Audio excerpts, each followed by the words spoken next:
Welcome back, Officer Republics. Of course, Honorable Police Chief APGAINS. As you know, I've been looking through many rosters, and I have noticed a few characters who are getting forgotten. Now, this is not to say that these characters are not there on a roster. It's more to say that oftentimes they're not at the level they need to be, and in many cases for newer players, they're not there. I know a lot of you guys are going to have these characters because they're grandfathered in. You know, you've been playing for 5+ years. You just kind of have everything. But if you're sub 5 million GP, there's a chance that you have one of these characters and you're not using them properly. They're not at the right level, or you just completely forgot them. So I thought this would be a fun little exercise and just give you guys some real life examples of things that I've noticed when looking through a lot of people's accounts. First and foremost is Nihilus. Now, this might be weird to you because Nihilus is relatively good at Gear 12. With the rise, with the meteoric rise of the Treya team, one of the most useful characters on that team is Nihilus, and he is oftentimes forgotten. Talon is a requirement for Star Killer. She's at 5. Savage and Treya have the Omicron, so it's a no-brainer to relic them. But of the Sith triumvirates, you know, with Savage teams, I keep saying Scion instead of Savage, I apologize.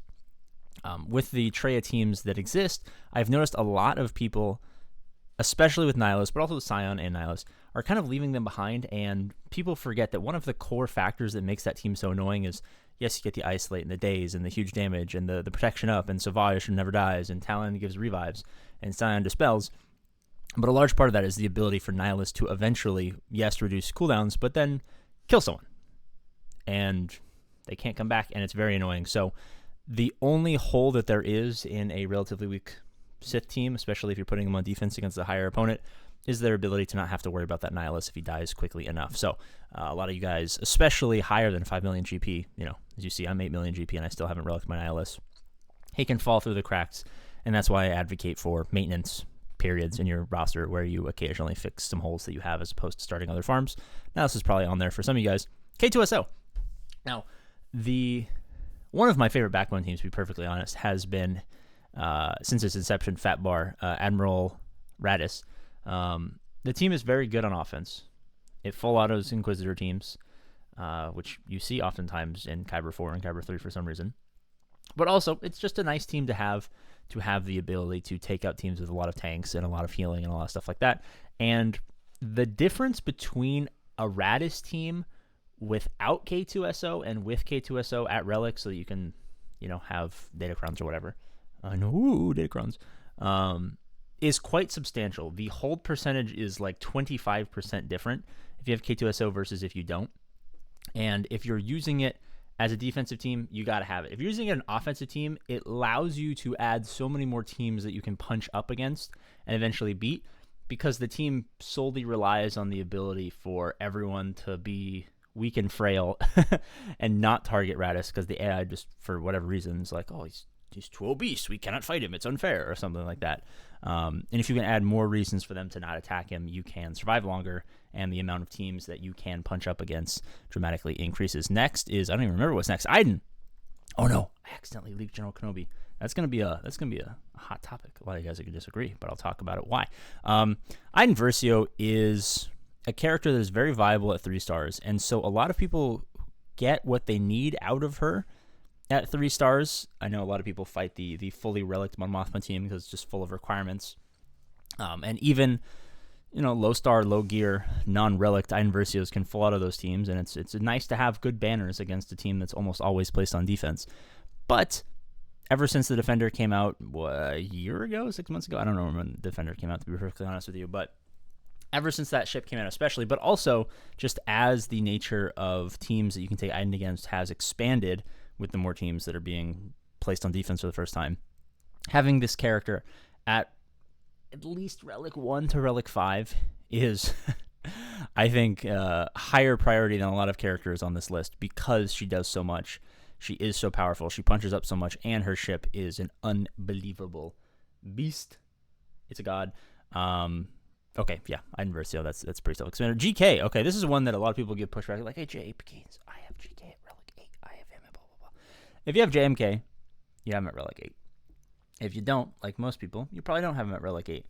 yes, he is good as a pilot, but I have seen so many people from the like 2 to 5 million GP range. I'm talking dozens, if not hundreds of people over the last 2 years or so who have a 7-star negotiator. They have good usable Jedi or Galactic Republic teams, and yet their GK is like gear 10. I know so many of you guys are looking at me right now and think the APGAINS is absolutely fucking ridiculous. There's no way anyone's that stupid. I don't think it's that they're stupid. I think it's just they get caught up in other stuff, and until you go for JMK, he's not an actual requirement for anything.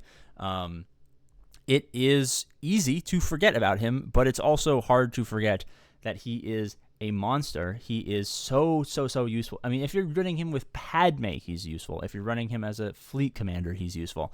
If you're running him with some sort of Jedi, even if you don't have like a good Galactic Republic team, if you have Jedi Knight Revan, he's useful. Jedi Knight Revan, he's useful everywhere. There is no reason that you should not have him relicked at the very least. If you have the negotiator at 7 stars, you should bring him up to 7. And if you have any plans for going for JMK, you're obviously going to need to take him to relic 8. But it's a character that just people, it boggles my mind.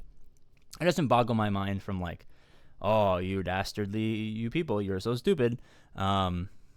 It's more the case that people let it go to the wayside, and I don't think that's a good idea. The last is not Tebow. Oh, it's Enfy's Nest. Oh, I was like, it's not Tebow, is it? No, I think it's very safe to say that Tebow is in fact not on this list. Enfy's Nest. This is a character that so many people who are longtime Galaxy of Heroes players have grandfathered in, maybe even at Relics, because she was so good so long ago. And with the drastic emergence of backbone teams as the meta over the last 2+ years, it's been a character that, I mean, as far as tags are concerned, she doesn't like have a home. You know what I mean? Like, yes, the best place to put her is probably this team right here. But this is not a team that people who are, not as terminally online as people who watch Galaxy of Heroes videos every day are. This is something that they're not thinking of. And the reason that this is in a large list of projects is because this team is so unbelievably good. It kind of just needs to happen. But again, a lot of people kind of forego the maintenance period that I think is very important for having a well-rounded and quality Galaxy of Heroes account.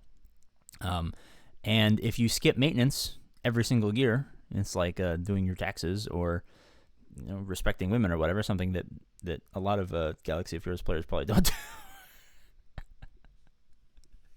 But they probably should.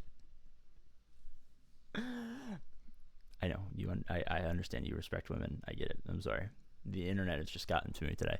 But she's a character that adds so much to the very fun dynamic that this team has of, if they don't know what they're doing, they're never dying. If they don't do it right, they're not winning, and you're timing out. And this team is beautiful, and I cannot wait for the day that I have them all at Relic 5. It'll be a happy occurrence for me. Thank you guys so much for watching. As always, I love you, and I'll see you later.